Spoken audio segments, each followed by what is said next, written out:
en equipo, como referencia de armonía, de unidad, como referencia de un desafío para la iglesia, particularmente en este caso para los jóvenes. Necesitamos más que nunca manifestar que Cristo nos ha unido para mostrar que somos una familia, para mostrar que somos un cuerpo, para mostrar que, como dijo Jesús, que todos sean uno, como tu Padre en mí y yo en ti, que ellos también sean uno. Y creo que la unidad que hemos de fomentar, Dios mediante, este año está frente a ustedes, está frente a nosotros, y vamos a poner nuestra voluntad para ello. Seguramente algunos de ustedes han oído otra historia relacionada con esta que acabamos de escuchar, y por si acaso alguien no la escuchó, no la leyó, déjenme platicarles otra breve historia y luego vamos a la escritura. Bueno, sería tener música aquí de fondo. No sé si hay un tecladista acá. ¿No hay tecladistas? Se nos fueron todos. A ver, Chucho, por favor. Voy a esperarlo para que todo salga bonito.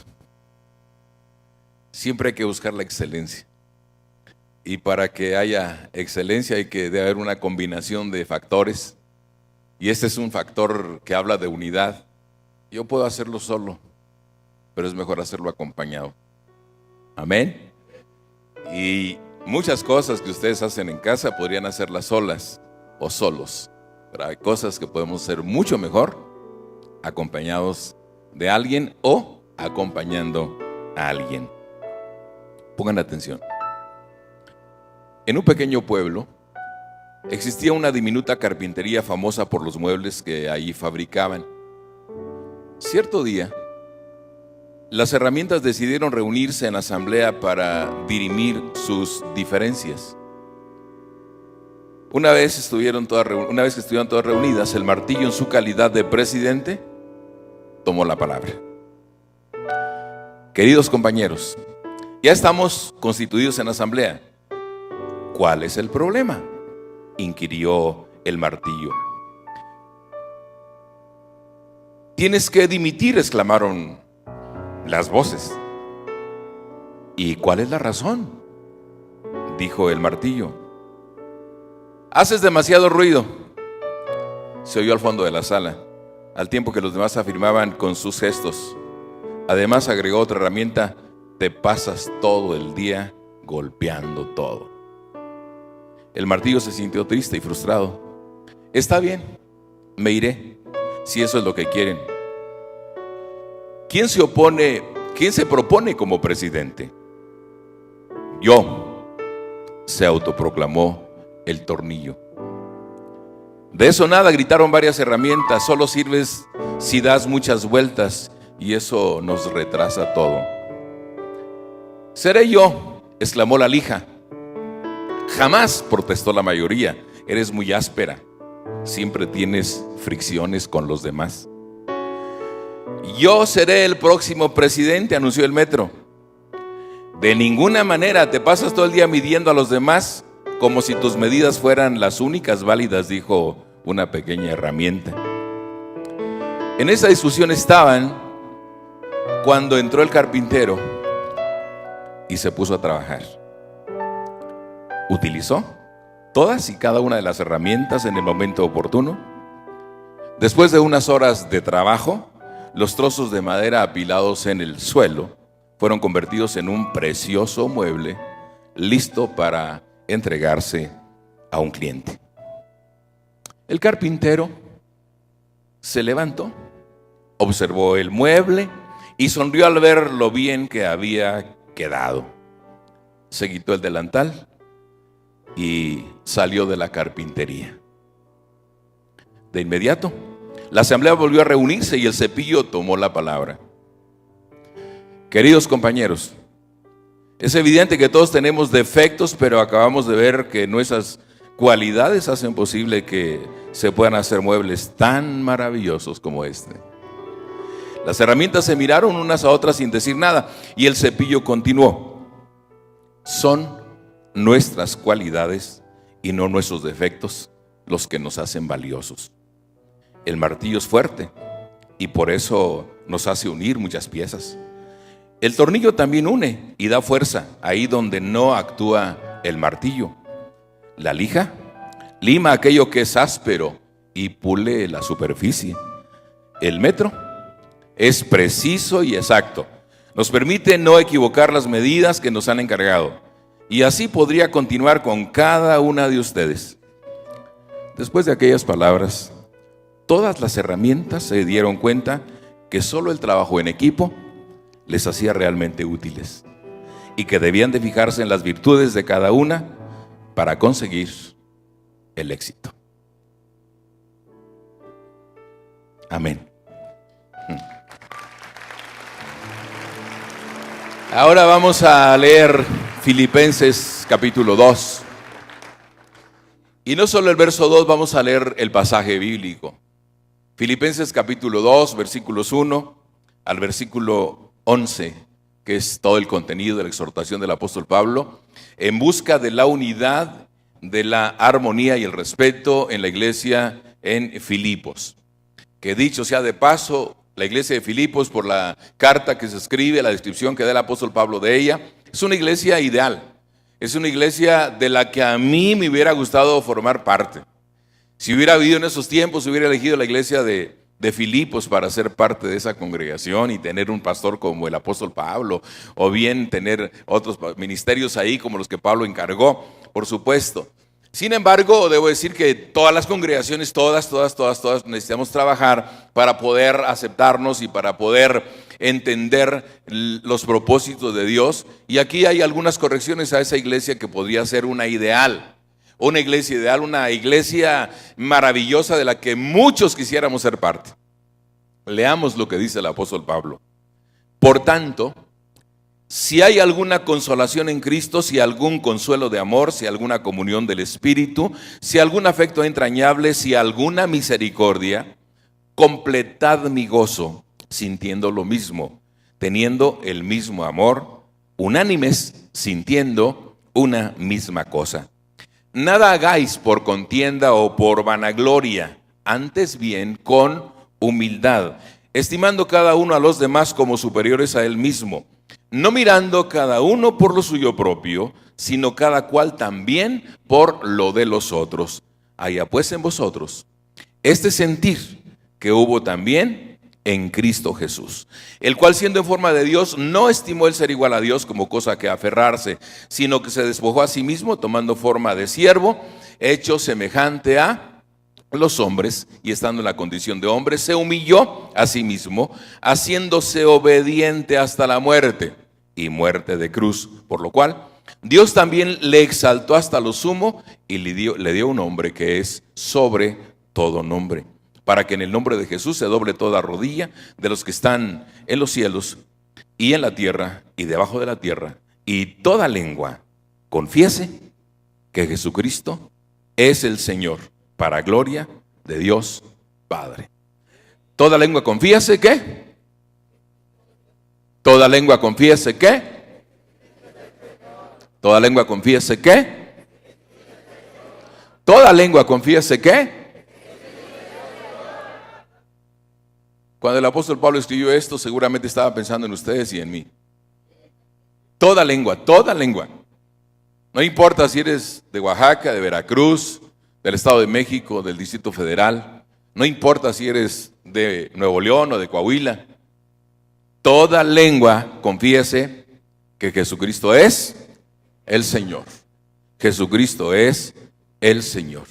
Creo que lo que nos va a unir, así como con la fuerza necesaria o posible para evitar las desuniones como iglesia, es esta confesión. Cuando Jesucristo sea el Señor de tu vida y la mía, cuando Jesucristo sea el Señor de todos los que estamos aquí, entonces podremos comprender lo que significa que todos sean uno. Que todos sean uno. Ese es el deseo de Jesús. El anhelo de Jesús era que todos fuéramos uno. O sea, una unidad tal y un respeto tal, un cariño tal, un aprecio tal, que no hiciéramos diferencia ni de tamaño, ni de color, ni de edad, ni de aspectos económicos, de nada. Que nos consideráramos uno solo. Como dije hace un rato ya, una familia, un cuerpo. Es lo que el Señor quiere de nosotros. Ahora bien, el apóstol Pablo en este pasaje bíblico, cuya intención sin duda alguna es que los hermanos y hermanas en Filipos, que se llama la ciudad, por eso la carta a los filipenses, fueran de un mismo sentir. O sea, lo dice claramente en el verso 5, haya pues en vosotros este mismo sentir que hubo también en Cristo Jesús. Vaya comparación que hace. Vaya medida que nos pone, hermanos. Tal vez hubiera sido más sencillo para muchos de los congregantes en Filipos que el apóstol Pablo les haya dicho, es el sentir que hay en Timoteo, o haya el sentir que hay en Tíquico de sus colaboradores, o haya el sentir que hay en Tito. No, pero hay el sentir que hubo en Cristo Jesús.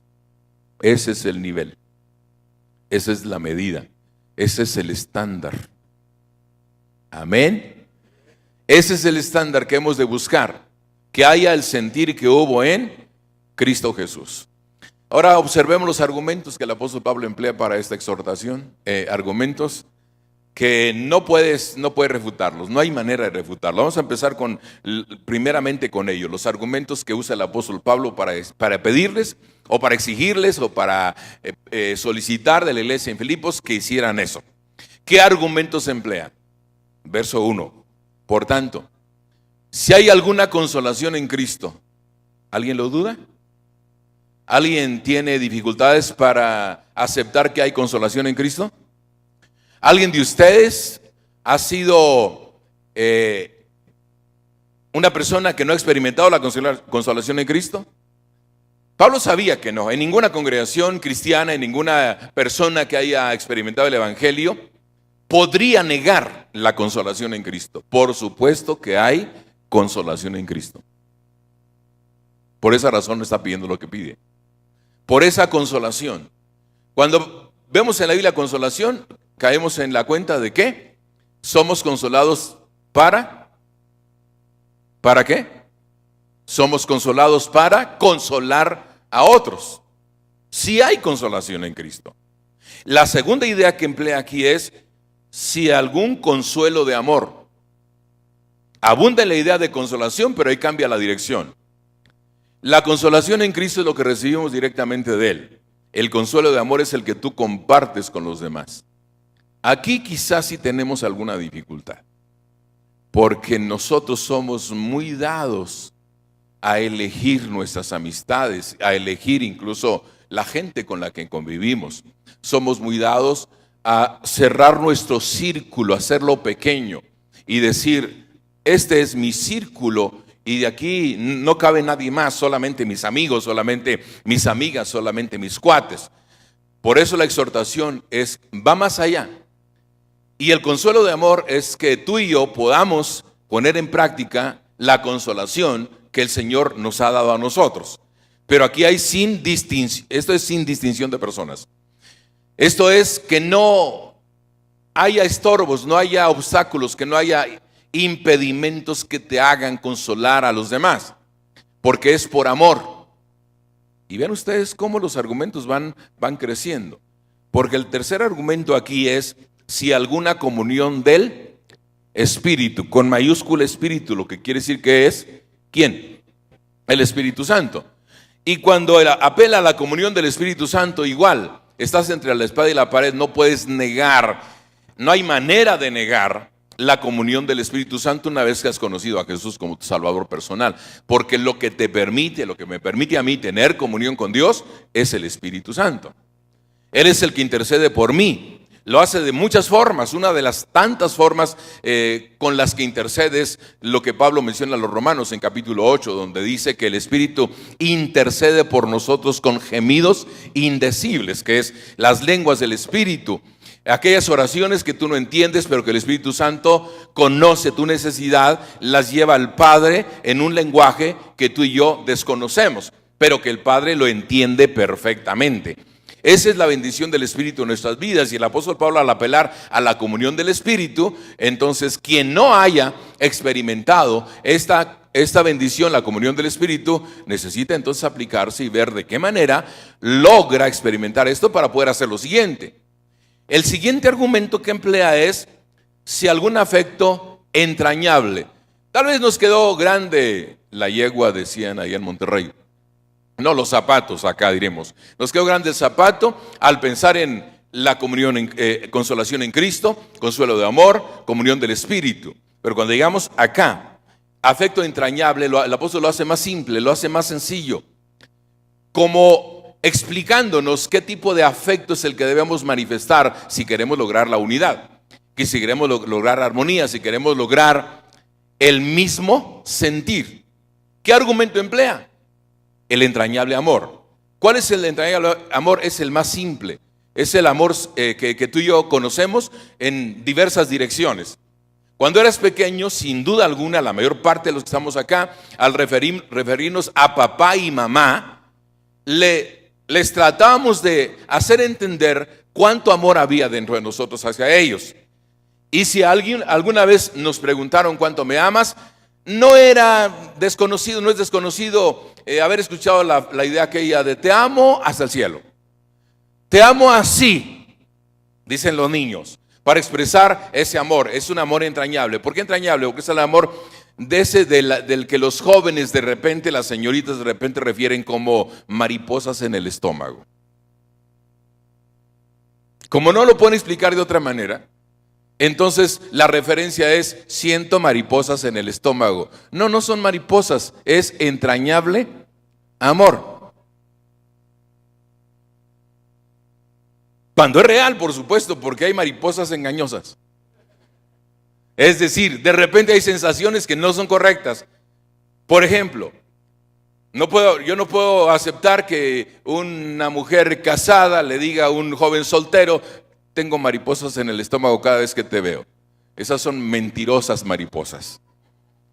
¿Por qué? Porque ese es un tipo de amor diferente, totalmente diferente. No puede relacionarlo con lo que relaciona a las mariposas los jóvenes en el estómago. No puede relacionarse. Es totalmente diferente. O igual el amor que le profesa el hijo a la mamá, o la hija al papá, o el hermano a la hermana, etcétera. Tiene que ser distinto el tipo de amor. Por consiguiente, cuidado con confundirnos. Aquí entrañable amor tiene que ser el amor de Dios derramado por su Espíritu en nuestros corazones. Pero que cuando la Biblia refiere corazones, no es el órgano físico que bombea acá sangre constantemente, sino las entrañas, corazón, espíritu, alma. Y entrañas se usan como sinónimo en la Biblia en muchas ocasiones. De tal forma que cuando dice entrañas es hablar de lo más profundo, de lo más adentro de nuestro ser. Y el apóstol Pablo apela a eso, que hay ese entrañable amor. ¿Cómo lo entendemos en el sentido práctico? ¿Cómo explicas tú, por ejemplo, cómo explicas tú que yo pueda ver a mi hermano aquí frente a mí y decirle: me caes bien? O sea, me caes bien. O sea, hay una química, dice la gente de afuera. No te vas a encelar, ¿verdad? Hay una química aquí por causa del Evangelio, por causa de Jesús, por causa de la fe, por causa de nuestras creencias. ¿Estamos de acuerdo? ¿No sientes lo mismo tú para acá? Esa parte inexplicable que tú dices me cae bien, no lo conozco. ¿Nos hemos tratado alguna vez? No. Nos hemos visto aquí en la iglesia solo. Tal vez nos hemos saludado, a lo mejor hasta de vista, de saludo de lejitos. Y sin embargo, sin temor a exagerar ni a equivocarme, tú estás aquí porque amas a Dios.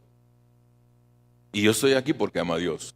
Ambos amamos a Dios. Y ese amor es el que nos identifica.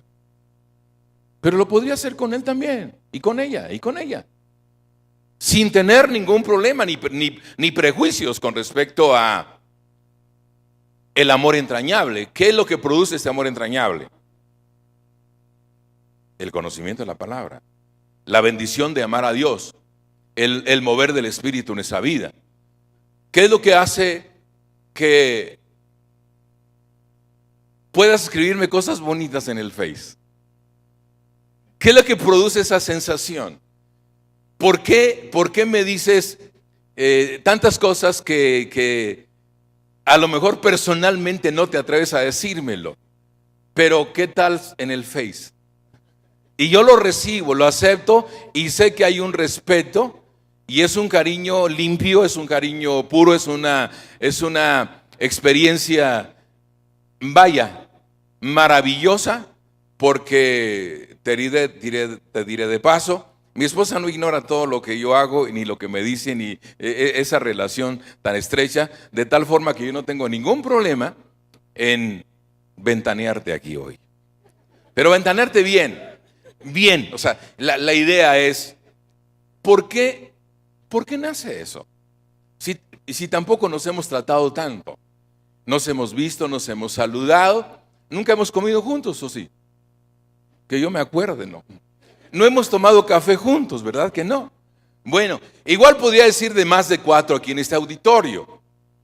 ¿Qué es lo que produce esa relación? El entrañable amor. Ese que está acá, dentro de nosotros. Entrañable es de entrañas. Entrañas son los intestinos. Por eso muchas veces les he recomendado a los jóvenes, cuando te enamores, enamórate desde acá. Y en lugar de salir con la tontería de te amo con todo mi corazón, dile te amo con todos los intestinos. Porque esa es la realidad, es el fondo, es lo más profundo del ser. Ese es el bueno, no el del corazón. El del corazón ya saben que es tan engañoso como lo dice Jeremías, perverso y engañoso. Así que la próxima vez, jovencita, que alguien te diga te quiero con todo el corazón, dúdalo, porque ese corazón es mentiroso. Pero cuando te digan te amo con mis intestinos, créelo, aunque suene medio raro. Créelo, es entrañable amor. Y veamos el último argumento. No se pueden refutar esos argumentos. El último argumento es si alguna misericordia. Apela a eso. Si hay alguna misericordia. Bueno, si no la hubiera, qué terrible sería que la iglesia, ustedes, yo, no pudiéramos ejercitar la misericordia. Terrible sería, porque entonces no habrías experimentado tú la misericordia del Señor. Quien ha experimentado la misericordia de Dios es la persona que puede dar de gracia lo que de gracia recibió. Pero si no das misericordia, es que no la recibiste, no la aceptaste, no la abrazaste, no la experimentaste. Si hay alguna misericordia, por supuesto que desde la perspectiva Dios a nosotros, nadie en este auditorio puede negar que estamos aquí por su misericordia. Estamos aquí por su misericordia. Y como dijo el profeta, si no fuera por su misericordia, ya hubiéramos sido consumidos. Pero nunca decayeron sus misericordias. Son nuevas cada mañana. Grande es su fidelidad. Con estos argumentos vale más que escuchemos la exhortación. ¿Cuál es la exhortación? Viene enseguida. Es una petición del apóstol Pablo, una petición de su corazón. Pablo es el líder de la iglesia, es el apóstol, es la persona que Dios usó para llevar el evangelio a Filipos y lo toma de esa manera. Y les dice, hermanos, completen mi gozo. Sí está en su Biblia, ¿verdad? Completen mi gozo. Lo dice completad mi gozo, equivalente a completen mi gozo. Lo que Pablo está ahora expresando es, estoy tan feliz, hermanos, de verlos experimentando la consolación de Dios, experimentando la comunión del Espíritu. Estoy tan feliz de ver que hay afecto entrañable en ustedes, pero completen mi gozo. Me falta un poquito, completen mi gozo. Les pido lo siguiente, dice el apóstol Pablo, sientan lo mismo. Ese es lo que Pablo está pidiendo. Sientan lo mismo, hermanos. Sientan lo mismo. A veces como pastor ganas me dan de agarrar a alguien del cuello y estrujarlo, estremecerlo, sacudirlo y decirle: ama a Jesús, ámalo, ama a Dios. Cuando aprendas a amar a Dios, esto es otra historia. Cuando Jesucristo ocupe el primer lugar en tu vida, es otra historia. Cuando tú puedas tener ese acercamiento, esa cercanía con Jesús, vas a verlo vas a ver el mundo de otra manera. ¿Por qué digo esto? Porque a veces me da la impresión que estamos distraídos, de que no estamos amando a Dios como debiéramos amarlo, por consiguiente tenemos problemas con los demás. Al no amar a Dios como debiéramos amarlo, es cuando empezamos a ver defectos en los demás y alejarnos de ellos por causa de cualquier cosita. Es razón de pronto para decir: no te juntes con esa chusma. Cualquier detalle, simples detalles. ¿Qué falta? Falta esto, que haya un mismo sentir. ¿Cuándo habrá un mismo sentir? Cuando Cristo tome el control absoluto de nuestro ser. Cuando Cristo controle tu mente, controle tu espíritu, controle tus sensaciones. Cuando Jesús vea a través de ti a la gente, vas a notar la diferencia. Que no lo veas tú, que veas a los demás a través de los ojos de Jesús. Y cuando ves a los demás a través de los ojos de Jesús, te vas a sorprender. Te vas a sorprender. Por eso haya ese mismo sentir. El apóstol Pablo está apelando a eso. Sientan lo mismo, tengan el mismo. Ahí está, estamos siguiendo la lectura bíblica. Tengan el mismo amor. Sí, porque ya te dije, qué bueno por los griegos, por la clasificación de amor, para que pudiéramos entender un poquito la diferencia entre amor fraternal, al amor conyugal, al amor papá e hijo. En fin, ellos separaron esos conceptos para que nos diéramos cuenta que no es lo mismo, aunque sea la sensación similar. No es lo mismo que yo diga: amo tanto a mis hijas como amo a mi esposa. Yo tengo que hacer la diferencia en la proyección de amor, aunque la sensación sea la misma. ¿Me estoy explicando? No puedo dar las mismas expresiones de amor a mi mujer, a mi esposa, como hacerlo con mis hijas. Y quiero a las 5. Alguna vez alguien se asustó porque yo sí tengo 5 mujeres. Porque alguien me andaba levantando falsos que yo tenía casa chica. Le dijo: no, hombre, eso no es nada, tengo 5. Solo una esposa y 4 hijas. Y como se están acumulando, ya tengo 9. Se han acumulado por las nietas. Y por supuesto que el amor que le profeso a las nietas es diferente al que le profeso a mis hijas, y diferente al que le profeso a mi esposa, y diferente al que le profesé a mi mamá.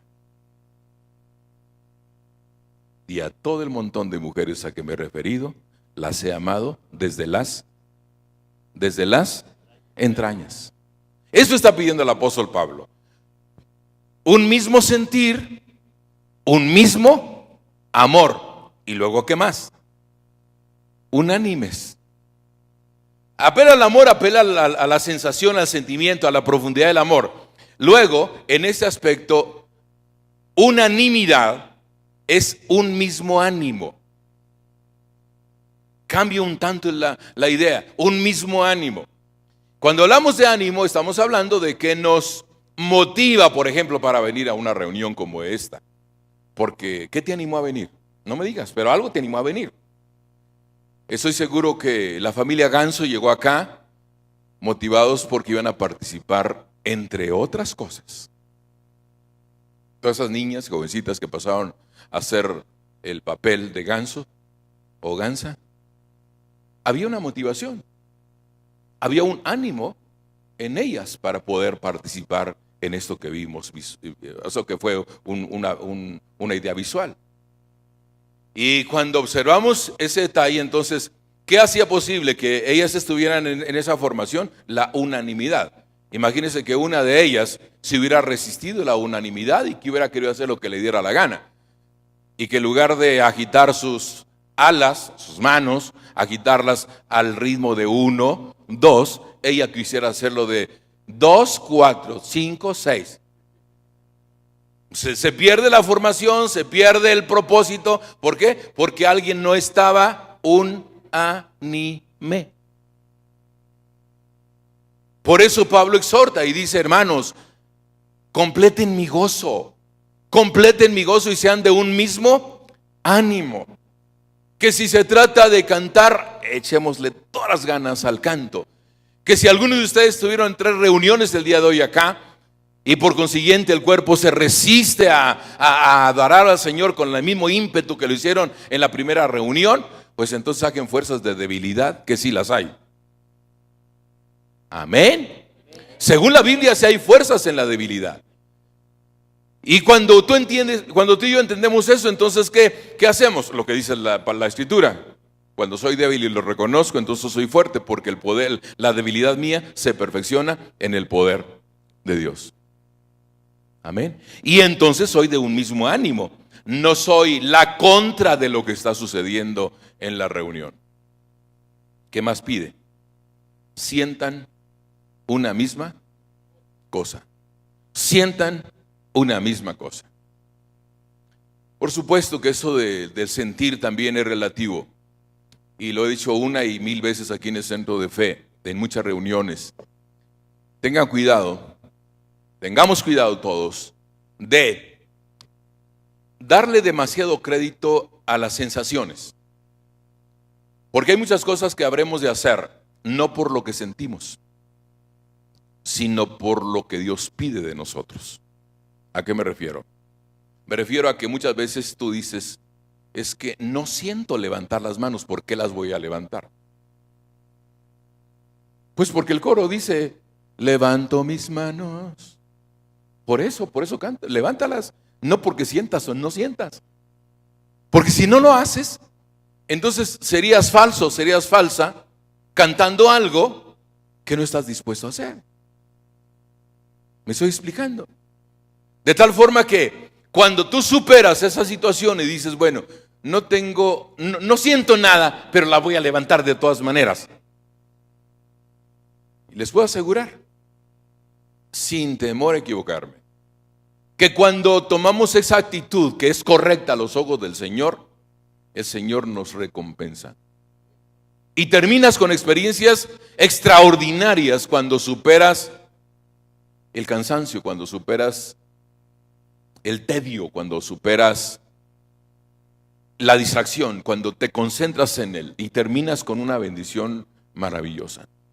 Pero sí hay que hacerlo, como dice el apóstol Pablo, sintiéndolo mismo, siempre y cuando no te bases solo en las sensaciones.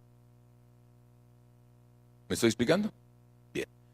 En tercer lugar, vienen recomendaciones. Es la petición, esa es la exhortación. El mismo sentir, mismo sentir, mismo sentir, mismo sentir. Ahora viene una exhortación. Nada hagan por contienda o por vanagloria. A veces parece que competimos.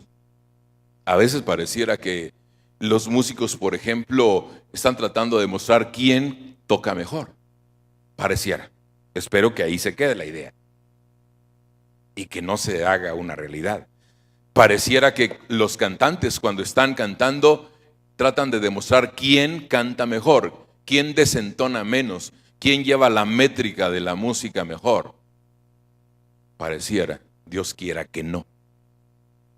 Pero si llegara a ocurrir el fenómeno, porque es un fenómeno, el asunto de competir tratando de sobresalir por vanagloria, entonces te las tendrás que ver ahí arriba. Entonces tendremos dificultades ahí arriba. Porque el que evalúa la situación no nos evalúa ni por lo bonito de la voz, ni por el ritmo, ni por la métrica, ni por la habilidad. Él nos evalúa por la intención del corazón. Y cuando Él no se evalúa, entonces casi estoy seguro que más de un cantante, más de un músico, más de un predicador es descalificado cuando tiene un problema como este, cuando hacen su trabajo por contienda o por vanagloria. Nada hagamos por contienda o por vanagloria, nada. No se trata de demostrar quién tiene más habilidades, no se trata de demostrar quién es más capaz, no se trata de demostrar lo que yo puedo hacer. Se trata de reconocer que somos siervos inútiles, que Dios en su misericordia permite que le cantemos, que le adoremos, que oremos y más y demás. Así que nada hagan por contienda para la gloria, antes bien con humildad. Eso cuesta, por supuesto, y más si vienes de un hogar donde te dejaron hacer lo que te da la gana, si vienes de un hogar donde nada más tus chicharrones tronaron, o tronaban, o truenan. Porque entonces ahí hay que superar esa situación y aprender a ser humildes. La humildad se cultiva, la humildad se aprende, la humildad se desarrolla, la humildad incluso tiene que ver con don de Dios. Él da la capacidad de ser humildes. Porque nosotros por naturaleza somos soberbios. Por naturaleza somos altivos. Por naturaleza somos prepotentes. Necesitamos ser humildes. Hagan todo con humildad. Esa es la exhortación que da el apóstol Pablo después de la petición que hace. Esa recomendación. Hagan todo con humildad. Estimen cada uno a los demás como superiores a él mismo. Consideren a los demás como superiores. Eso nos permite cultivar la humildad. Cuando tú ves al hermano, la hermana y tal vez quien está a tu lado es la persona más sencilla del centro de fe, pero es superior a ti. Amén. Es superior a ti. Según la palabra, según lo que Dios está pidiendo por medio del apóstol Pablo, la persona que está a tu lado, no importa quién sea, tu esposa, tu esposo, tu hija, tu hermano, tu hermana, tienes que verla ¿cómo? ¿Cómo tienes que verla? Como superior a ti. Eso es para fomentar la humildad, es para desarrollar la humildad, es para reconocer que la persona que está a tu lado tiene tanto valor, que es superior a ti. Pero es una chiquilla mocosa, dicen algunos. Qué mala forma de referirse, ¿no?, al chiquillo. Pero algunos dicen eso. Pues te diré que según la Biblia, esa chiquilla, entre comillas, lo demás, es superior a ti. Amén. Y si es un anciano, igual. Y si es una persona que en la apariencia tú dices, ni regalado, o esta ni regalada, pues te diré que el apóstol Pablo te dice y nos dice, míralos como superiores a ti. Y luego una más. No miren por lo suyo propio. Esto está complicado. Ahí en mi pueblo se dice, están primero mis dientes que mis parientes. Y se arraiga tanto por la cultura y por las costumbres y por la influencia en nuestro ser, que incluso cuando se trata de recibir algo, quisiéramos ser los primeros siempre. Pero de acuerdo a este versículo, debiéramos dar la preferencia a los demás. No mires por ti mismo. ¿Cuál es la contraparte de ese versículo, de esa idea? Sino cada cual mire por quién. Por lo de los otros. No se ve ni en la cola de las tortillas, ni en el banco, ni en las cajas registradoras de las tiendas comerciales. Ahí es, yo llegué primero. qué esperanzas que la gente debe decir, pase. Eso es lo que Pablo está pidiendo. No mires por ti mismo, mira por los demás, mira por el bien de los otros. Sí cuesta, pero es una demanda que Dios hace de nosotros. Si queremos lograr eso, eso es lo que tenemos que practicar.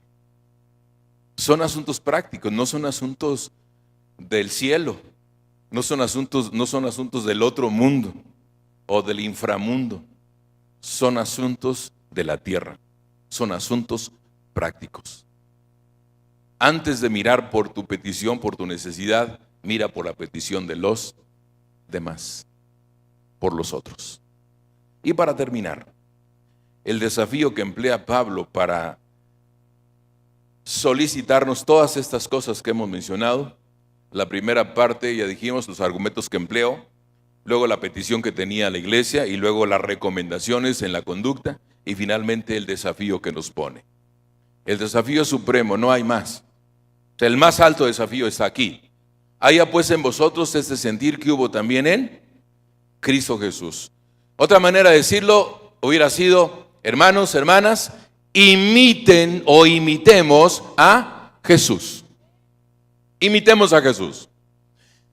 Una buena pregunta sería, para nuestra conducta diaria, ¿qué haría Jesús en mis zapatos ante esta situación? Incluso ahorita que regresen a casa. ¿Cuántos tienen tele?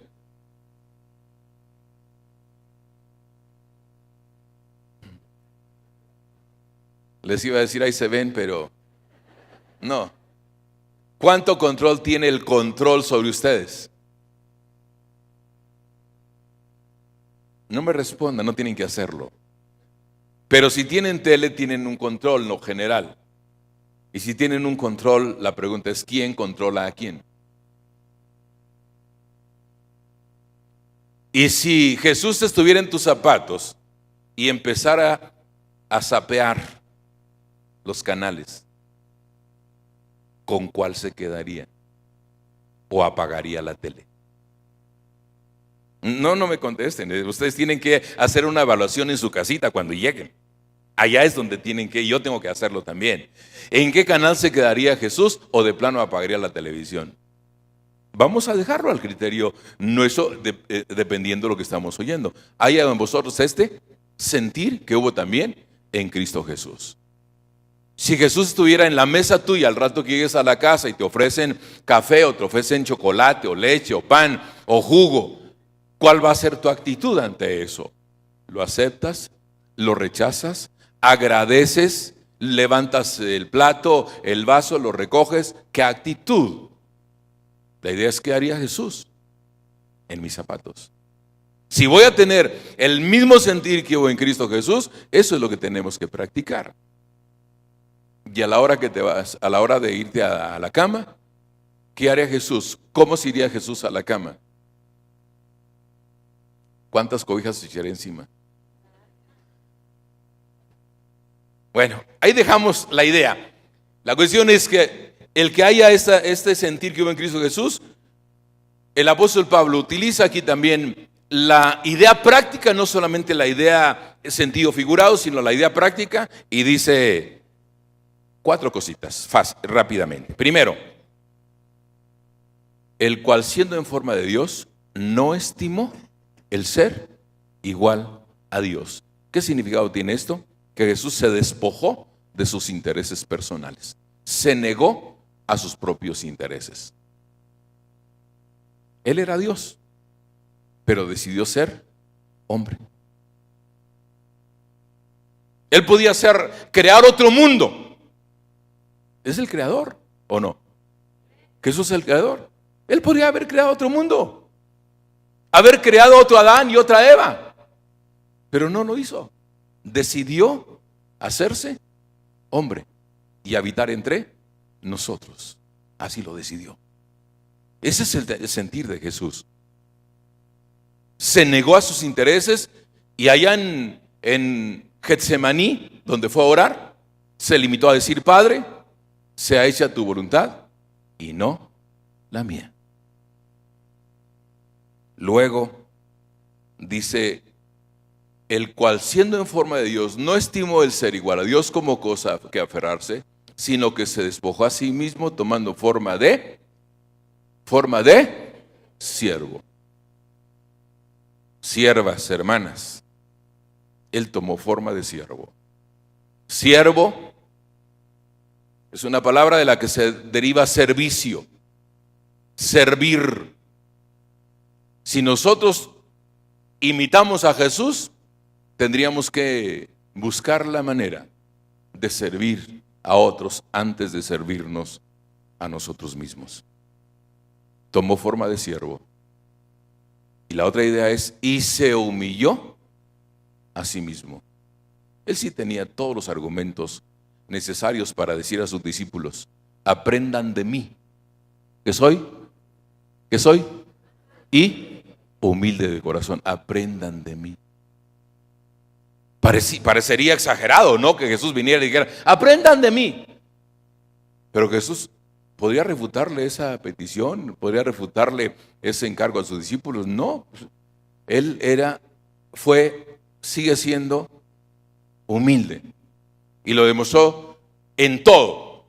Imagínate la humildad de Jesús, que pudiendo haber entrado a Jerusalén como rey, montado sobre una mula blanca o sobre un caballo blanco, o bien en un carruaje tirado por caballos, había muchas maneras en la historia donde reyes utilizaban todos los recursos que tenían para su manifestación. Y Jesús decidió entrar montado en un burro. Vaya que sí era humilde el Señor. Y cuando le preguntaron, más bien le sugirieron la idea de, ¿dónde duermes, Señor? Porque te seguiré, Señor, donde quiera que tú vayas. Jesús respondió, las zorras tienen sus cuevas, las aves tienen sus nidos. Yo, el Hijo del Hombre, no tiene dónde recostar su cabeza. Es decir, no tengo cama propia. Duermo donde se me hace noche. Y duermo donde me permiten dormir. Me presta su cama Lázaro allá en Betania cuando llego a su casa. O me presta su casa no sé quién, Pedro, cuando llego a la suya. Humilde. Y comía a deshoras el Señor también.